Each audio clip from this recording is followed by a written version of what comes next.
को लेकर उत्साह।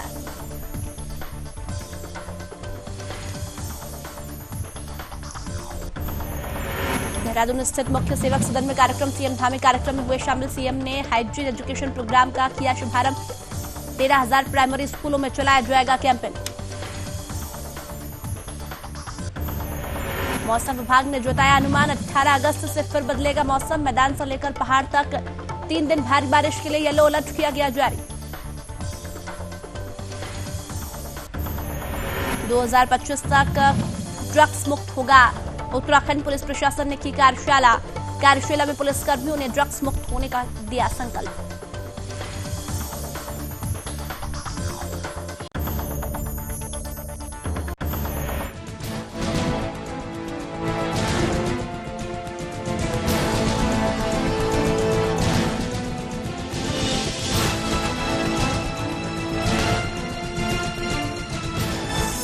आप देख रहे हैं सुदर्शन न्यूज।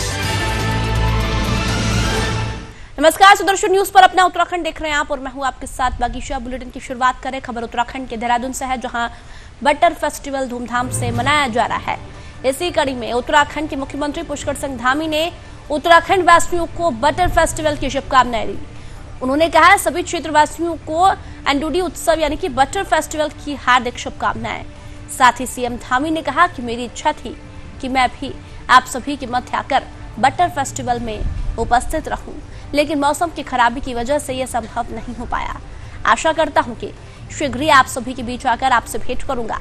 दरअसल मुख्यमंत्री पुष्कर सिंह धामी प्रकृति और पर्यावरण से बेहद लगाव रखते हैं और प्रकृति से जुड़े त्योहारों से उनकी भावनाएं गहराई से जुड़ी हुई है। भारत में सबसे अनोखा और दिलचस्प त्योहार है बटर फेस्टिवल, जो 13,000 फीट की ऊंचाई पर मनाया जाता है। उत्तराखंड के उत्तरकाशी जिले में दयारा बुग्याल में बटर फेस्टिवल मनाया जाता है। उत्तरकाशी जिले के रैथल क्षेत्र के अंतर्गत दयारा बुग्याल स्थित है। बटर फेस्टिवल को स्थानीय भाषा में एंडूडी कहा जाता है। यह त्योहार पूरी तरह से प्रकृति को समर्पित है। इस त्योहार में स्थानीय लोग प्रकृति और अपने देवता का पूजन करते हैं। देवता की पूजा के साथ ही इस त्योहार की शुरुआत हो जाती है। इस त्योहार में सबसे पहले ही गोवर्धन पर्वत की पूजा की जाती है, क्योंकि इंद्र के प्रकोप से गोकुल वासियों को बचाने के लिए श्री कृष्ण ने गोवर्धन पर्वत को उठाया था। गोवर्धन पर्वत को ग्वालों का सहायक कहा जाता है। ऐसे में सभी लोग गोवर्धन पर्वत की पूजा करते हैं और भगवान का आभार जताते हैं।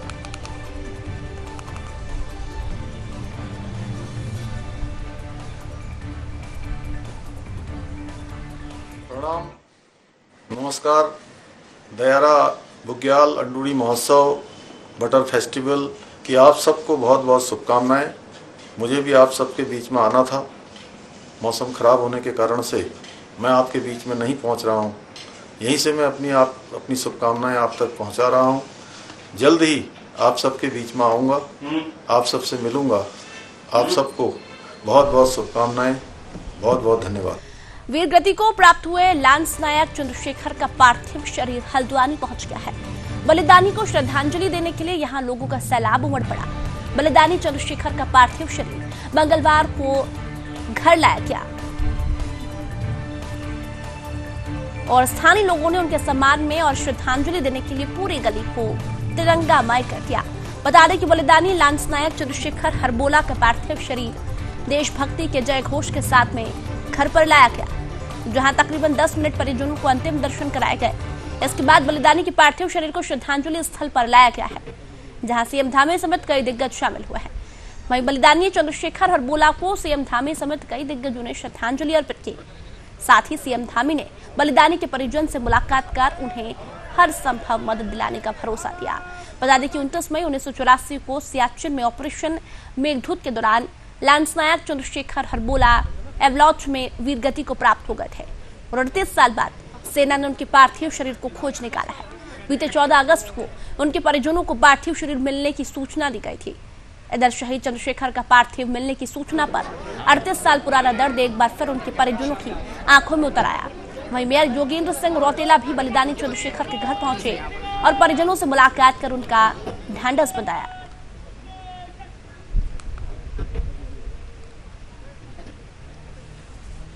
देखिए, हम उनकी शहादत को प्रणाम करते हैं, नमन करते हैं और हमें गर्व है कि हम उत्तराखंड के वासी हैं, जहाँ के वीर सैनिकों ने हमेशा से देश की रक्षा के लिए अपने प्राणों का बलिदान दिया है। और चंद्रशेखर उन्होंने आज से लगभग 1984 की जो मेघदूत ऑपरेशन के दौरान वो लापता हो गए थे, उस झड़प में आज उनका शरीर आया है।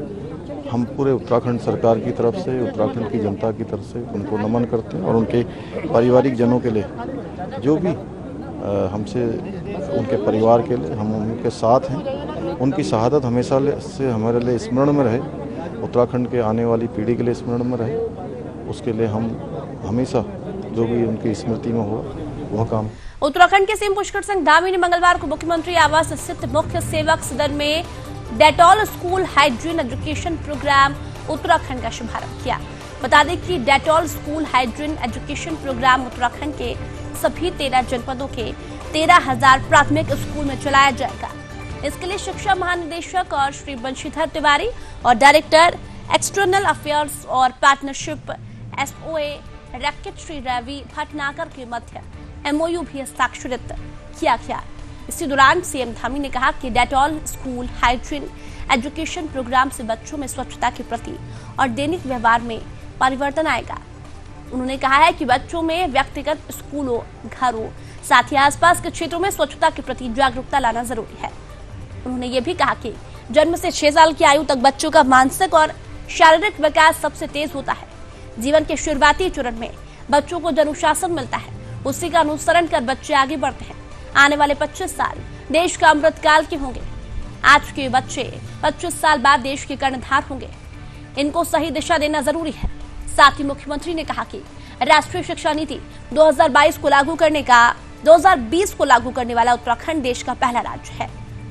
राष्ट्रीय शिक्षा नीति के क्रियान्वयन के लिए राज्य में 4,457 को लोकेटेड आंगनबाड़ी केंद्रों में बाल वाटिकाएं प्रारंभ हो चुकी है। इस अवसर पर सचिव शिक्षा श्री रविनाथ रमन, शिक्षा महानिदेशक श्री बंशीधर तिवारी मौजूद रहे।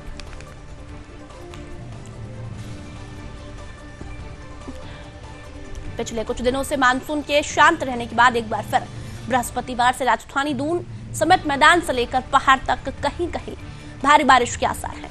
वहीं मौसम विभाग ने भारी बारिश का अनुमान जताया है। वहीं भारी बारिश की संभावना को देखते हुए मौसम विभाग की ओर से येलो अलर्ट भी जारी कर दिया गया। मौसम वैज्ञानिकों के मुताबिक मौसम के बदले मिजाज के चलते कुछ इलाकों में आकाशीय बिजली गिरने की भी संभावना है। भारी बारिश के मद्देनजर आपदा प्रबंधन से जुड़े अधिकारियों को सतर्क रहने के निर्देश दिए गए हैं। मौसम विज्ञान केंद्र के निदेशक विक्रम सिंह ने बताया कि बृहस्पतिवार से लेकर अगले 3 दिनों तक प्रदेश के सभी जिलों में कहीं कहीं भारी बारिश की संभावना है। ऐसे में नदियों, नालों के किनारे बसे लोगों के साथ ही भूस्खलन संभावित इलाकों में बसे लोगों को सावधान रहने की जरूरत है। इस संबंध में राज्य सरकार व आपदा प्रबंधन विभाग को रिपोर्ट भेजी जा चुकी है। दूसरी ओर राजधानी दून व आसपास के इलाकों में भारी बारिश की संभावना को देखते हुए जिलाधिकारी सोनिका ने आपदा प्रबंधन से जुड़े सभी अधिकारियों को अलर्ट रहने के निर्देश दिए हैं। जिलाधिकारी ने सभी उप जिलाधिकारियों को निर्देशित किया है कि अपने अपने इलाकों में किसी भी प्राकृतिक आपदा से निपटने को लेकर सतर्क रहें। इसमें किसी भी प्रकार की लापरवाही न बरती जाए।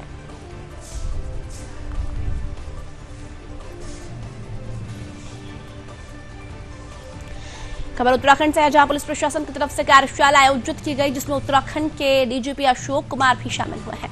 वहीं इस कार्यशाला में पुलिसकर्मियों ने संकल्प लिया। पुलिसकर्मियों ने 2025 तक उत्तराखंड को ड्रग्स फ्री करने का संकल्प लिया। मुख्यमंत्री के निर्देश पर थाना प्रभारियों और विवेचकों की कार्यशाला में डीजीपी समेत अन्य आला अधिकारियों ने थाना क्षेत्रों में कार्रवाई के साथ साथ जागरूकता और काउंसलिंग पर भी जोर देने को कहा। बताया गया है कि तस्करों को सजा दिलाने में किस तरह मजबूत विवेचना करें ताकि नशे पर अंकुश लग सके। डीजीपी अशोक कुमार ने बताया कि वो त्रिस्तरीय एंटी नार्कोटिक टास्क फोर्स की हर महीने समीक्षा करेंगे। मुख्यमंत्री पुष्कर सिंह धामी ने 2025 तक प्रदेश को ड्रग्स मुक्त करने का लक्ष्य रखा है, लेकिन इसे और कम समय में कर दिखाना है। इसके लिए पुलिस को कई स्तरों पर काम करना होगा। उन्होंने ये भी कहा कि किसी परिवार का बच्चा अगर ड्रग्स के जाल में फंस जाता है तो उस परिवार की जीवन भर की कमाई बेकार हो जाती है। साथ ही डीजीपी अशोक कुमार ने कहा कि ड्रग्स के प्रति जीरो टॉलरेंस नीति अपनाने के लिए कहा। इसके लिए उन्होंने थाना प्रभारियों के पास बड़ी जिम्मेदारी होने की बात कही। उन्होंने ये भी कहा कि तस्कर पकड़े तो जाते हैं, लेकिन उन्हें सजा उस अनुपात में नहीं हो पाती। ऐसे में जरूरी है कि पैरवी मजबूत हो। इसके लिए अभियोजन विभाग से भी लगातार समन्वय स्थापित किया जाए, गवाहों को सही से ब्रीफ किया जाए। प्रदेश में ड्रग्स का नाश किस रणनीति के तहत हो सकता है, इस बारे में एसटीएफ की कार्य योजना को अपर पुलिस महानिदेशक वी मुरुगेशन ने थाना प्रभारियों को बताया है।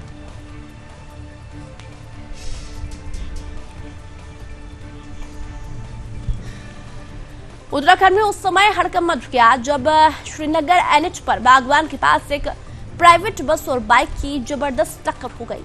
इस दुर्घटना से बाइक पर सवार दोनों व्यक्ति गंभीर रूप से घायल हो गए हैं, जबकि दुर्घटना के कुछ देर बाद ही हाईवे से कैबिनेट मंत्री सौरभ बहुगुणा गुजर रहे थे। वहीं घायलों को सड़क पर देखकर कैबिनेट मंत्री सौरभ बहुगुणा ने घायलों को अपनी गाड़ी से अस्पताल पहुंचाया, जहां घायलों का इलाज चल रहा है। वहीं मंत्री सौरभ बहुगुणा अस्पताल पहुंचकर घायलों का उन्हें हालचाल भी जाना। इसी दौरान उनके साथ रुद्रप्रयाग विधायक भरत चौधरी भी मौजूद रहे।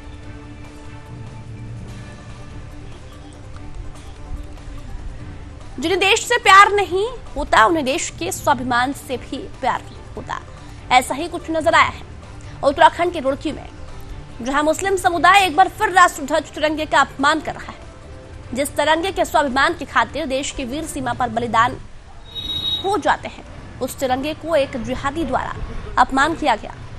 रुड़की में जिहादी अनवर ने खुलेआम तिरंगे से कटी हुई मछलियों को ढका और कटे हुए मांस को तिरंगे पर रखता रहा। स्थानीय युवाओं ने इसका विरोध किया तो जिहादी अनवर बोला, ये मेरे भाई ने किया है, मुझे घटना की जानकारी थी। वही घटना की जानकारी लगते ही रुड़की के युवा पत्रकार ने जिहादी अनवर के खिलाफ सिविल कोतवाली में तहरीर दी, जिसके बाद पुलिस ने मुकदमा लिखकर आरोपी को गिरफ्तार कर लिया। ऐसे में यह प्रश्न एक बार फिर से उठने लगा कि आखिर जिहादियों को तिरंगे से इतनी समस्या क्यों है? जिस ध्वज के स्वाभिमान में सारा देश एक साथ खड़ा हो जाता है, उस तिरंगे का ऐसा अपमान जिहादी कैसे कर सकते हैं?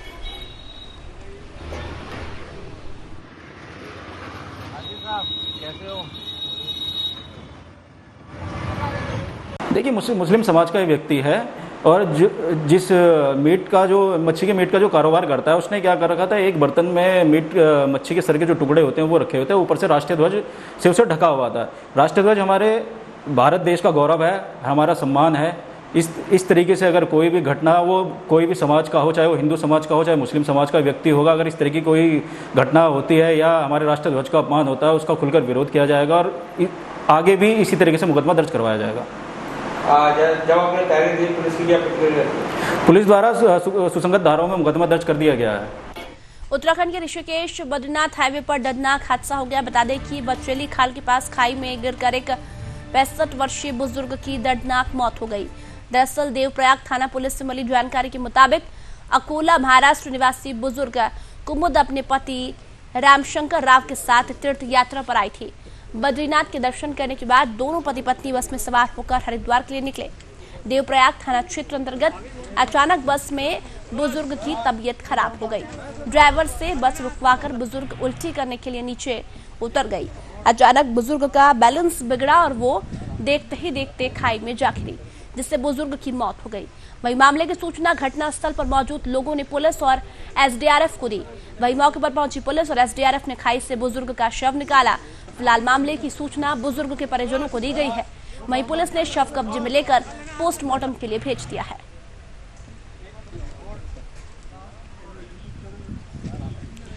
उत्तराखंड के लाल ने अदम्य साहस का परिचय दिया, जिसे सम्मानित किया गया। बता दें कि झारखंड के देवधर में रोपवे के दुर्घटनाग्रस्त होने पर ट्रॉली में फंसे पर्यटकों की जान बचाने वाले कैप्टन देवेश जोशी को शौर्य पुरस्कार से सम्मानित किया गया। स्वतंत्रता दिवस पर राष्ट्रपति ने उन्हें शौर्य पुरस्कार से सम्मानित किया। देवेश मूल रूप से उत्तराखंड के पिथौरागढ़ के रहने वाले हैं, जिन्हें सम्मानित किया गया है। कैप्टन देवेश ने झारखंड के देवधर में रोपवे में फंसे 21 पर्यटकों की जान बचाई थी, जिसके लिए उन्हें सम्मानित किया गया। वहीं उत्तराखंड के सीएम पुष्कर सिंह धामी ने कैप्टन देवेश को उनके अदम्य साहस के लिए मिले शौर्य पुरस्कार पर फोन पर बधाई दी है।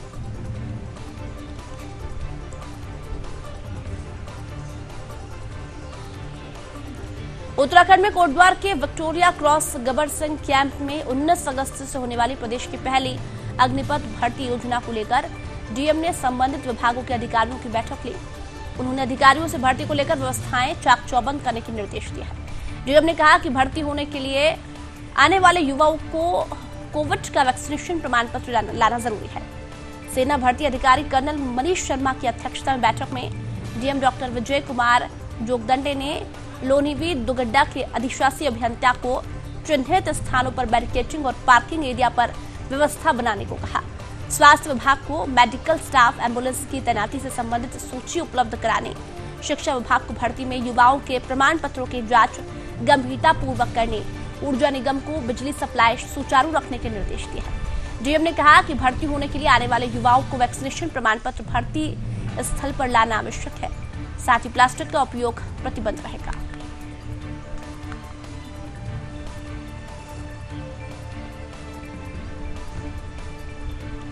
केदारनाथ यात्रा के इतिहास में स्वतंत्रता दिवस के दिन नया अध्याय जुड़ गया है।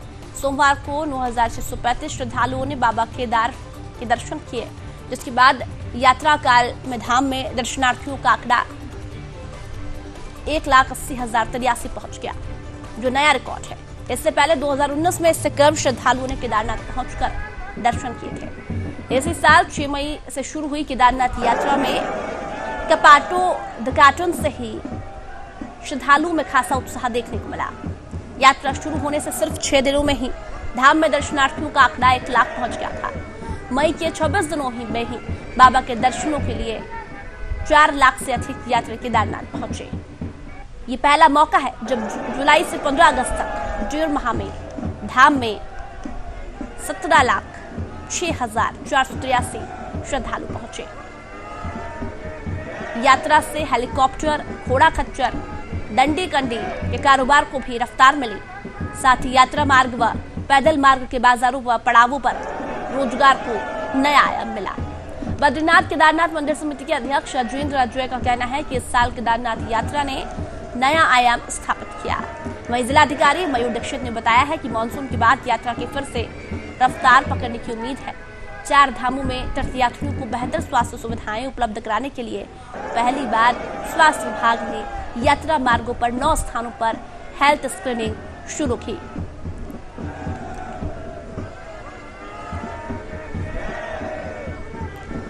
उत्तराखंड के बागेश्वर में जिलाधिकारी के रूप में रीना जोशी ने बागेश्वर का कार्यभार ग्रहण किया। इसी दौरान रीना जोशी ने कार्यभार ग्रहण करने के बाद जिलाधिकारी बागेश्वर ने पुरानी सभी लंबित जांचों को पूरा करने के आदेश जारी किए हैं। इसी क्रम में गरुड़ ब्लॉक की सड़कों की जांच होना शुरू हो गई है, जिसके चलते जिले के आला अधिकारी और एसडीएम गरुड़ ने मटेना बड़नव निर्माणाधीन मोटर मार्ग की धरातलीय जांच शिकायतकर्ता के साथ की है। शिकायतकर्ता का कहना है कि निर्माणाधीन मोटर मार्ग में भारी अनियमितताएं हुई, जिसकी जांच की जानी चाहिए।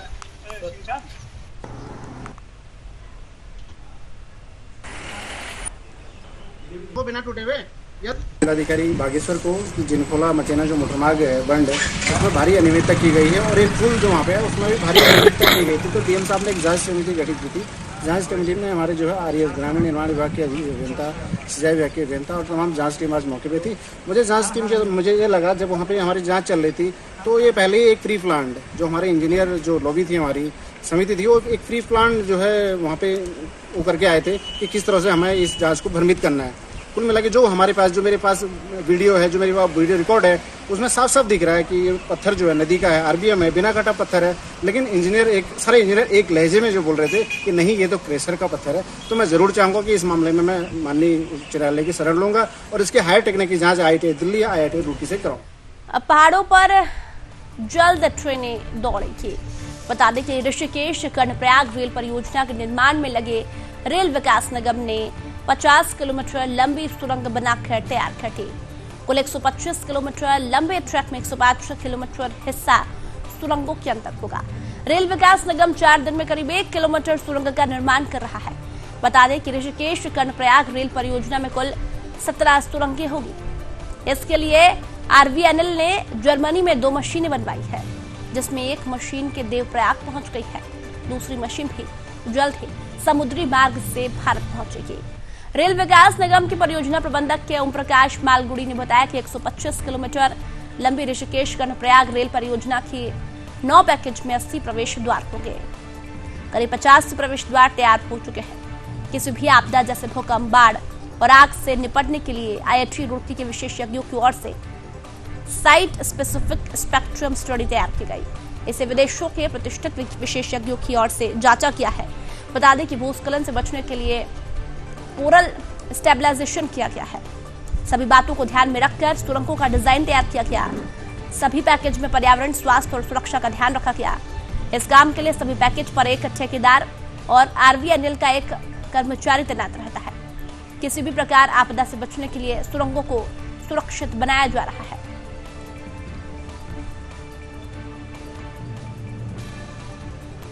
जम्मू के पहलगाम में भारत तिब्बत सीमा पुलिस की दुर्घटनाग्रस्त बस में पिथौरागढ़ का जवान वीर गति को प्राप्त हो गया। पिथौरागढ़ के चंडाक क्षेत्र के भरमूनी निवासी दिनेश सिंह बोहरा ITBP की 4th बटालियन में 14 साल से तैनात थे। वो इन दिनों अमरनाथ यात्रा में तैनात थे। दिनेश सिंह की शादी 7 साल पहले हुई थी। उनकी 3 साल की बेटी है। दिनेश अपने घर में सबसे बड़े थे। वहीं वीरगति को प्राप्त हुए सेना के जवान की खबर सुनकर पूरे गांव में मातम फैल गया। वहीं इस हादसे के बाद उत्तराखंड के CM पुष्कर सिंह धामी ने पहलगाम में हुए बस हादसे पर शोक व्यक्त किया। उन्होंने ट्वीट करते हुए लिखा, जम्मू कश्मीर के पहलगाम में दुर्भाग्यपूर्ण बस दुर्घटना में ITBP के जवानों के हताहत होने का अत्यंत दुखद समाचार प्राप्त हुआ। CM धामी ने कहा कि मैं ईश्वर से वीरगति को प्राप्त जवानों को अपने श्री चरणों में स्थान और घायलों के शीघ्र स्वास्थ्य लाभ की कामना करता हूं।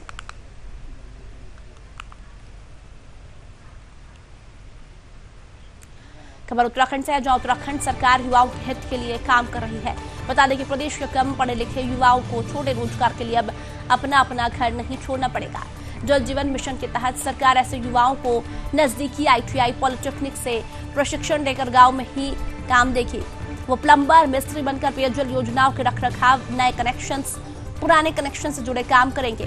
प्रदेश भर में जल जीवन मिशन के तहत छोटी बड़ी मिलाकर 16,151 परियोजनाएं बन रही है। तमाम गांव ऐसे हैं जहां पहले से ही पेयजल योजनाएं चल रही है। जल जीवन मिशन के तहत इन योजनाओं की जिम्मेदारी विलेज वाटर सैनिटेशन कमेटी को दी जा रही है।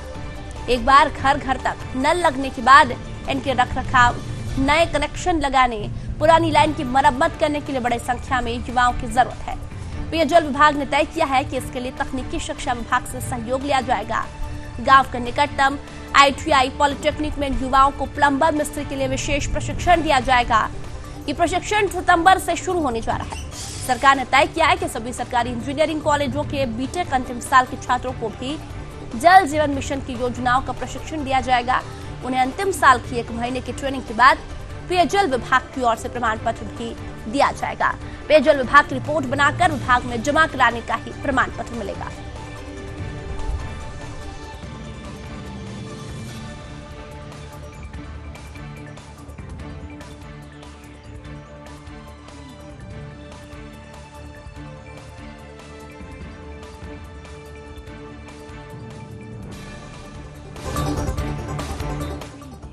उत्तराखंड से जहां भारी बारिश के चलते सलधार के पास चट्टान टूटने से जोशीमठ मलारी हाईवे को बंद कर दिया गया था। लेकिन अब चट्टान टूटने से बंद जोशीमठ मलारी हाईवे को छोटे वाहनों की आवाजाही के लिए खोल दिया गया। लेकिन हाईवे की हिल साइड पर अभी भी बड़े बड़े बोल्डर रचे हुए हैं, जिससे यहाँ वाहनों की आवाजाही खतरनाक बनी हुई है। वहीं सड़क पर बड़े वाहनों की आवाजाही नहीं हो पा रही है, जिससे सेना के वाहनों की आवाजाही अभी भी रुकी नहीं है। बता दें कि 2 दिन पहले जोशीमठ मलारी हाईवे चट्टान टूटने के कारण अवरुद्ध हो गया था। रविवार को दिन भर BRO के मजदूर बोल्डरों को हटाने में लग रहे हैं, लेकिन हाईवे पर वाहनों की आवाजाही के लिए सुचारू नहीं हो पाया था। इससे नीति घाटी के ग्रामीणों के साथ ही सीमा क्षेत्र में जा रहे सेना के वाहनों की आवाजाही ठप पड़ गई। जोशीमठ मलारी हाईवे बेहद तंग स्थिति में पहुंच गया।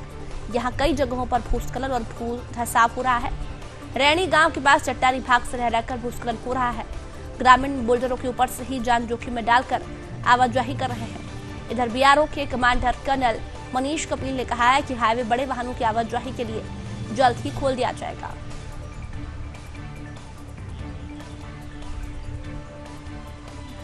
खबर उत्तराखंड के हरिद्वार से है, जहां पुलिस प्रशासन को बड़ी कामयाबी हाथ लगी है। बता दें कि पुलिस ने श्यामपुर थाना क्षेत्र में बीती 9 अगस्त को पुलिस को लूट की तहरीर देकर शिकायत दर्ज कराई थी। शिकायत के आधार पर दिन दहाड़े लूटपाट की घटना को अंजाम देने वाले आरोपियों की धरपकड़ के लिए वरिष्ठ पुलिस अधीक्षक के निर्देशों पर पुलिस टीमें गठित की गई। प्रेस वार्ता के दौरान एसपी सिटी स्वतंत्र कुमार ने बताया कि पीड़ित की तरफ से पुलिस को ये भी बताया गया कि लूटपाट की घटना को अंजाम देने वाले 4 युवक थे। जंगल में कबाड़ बेचने के बहाने से बुलाया गया था, जो बाइक और 12,000 नगद लेकर फरार हो गए थे। श्यामपुर थाना अध्यक्ष अनिल चौहान ने लूट की घटना को अंजाम देने वाले आरोपियों को पकड़ने के लिए सघन चेकिंग अभियान के साथ साथ श्यामपुर क्षेत्र में संदिग्धों की गतिविधियों की जानकारी जुटाई गई। इस प्रकरण में 4 आरोपियों को गिरफ्तार किया गया। पुलिस टीम को 15,000 रुपए नगद पुरस्कार की घोषणा की गई।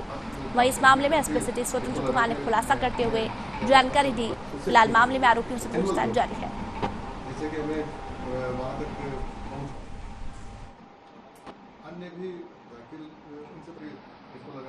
के व्यक्ति जो लाल डांग में कबाड़ का काम करते हैं वो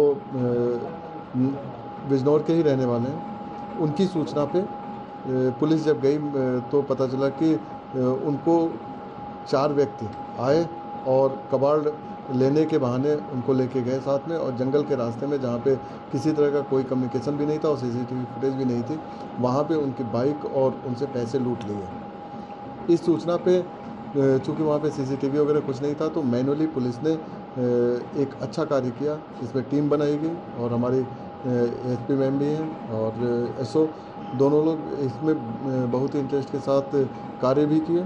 लगभग 100 लोगों से पूछताछ की गई जो कि उस रास्ते से उस समय गुजरे थे। इसके बाद कुछ थोड़ी बहुत टेक्निकल जो हमें लीड मिली थी, उसके आधार पे हम लोग संदिग्ध तक पहुँचे और संदिग्ध से पूछताछ में उन्होंने अपने जुर्म को कबूल किया।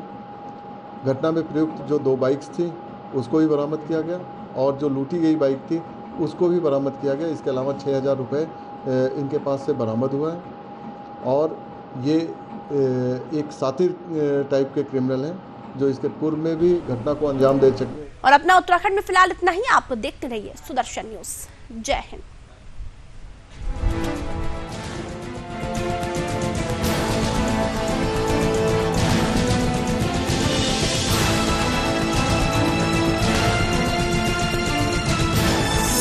आप देख रहे हैं सुदर्शन।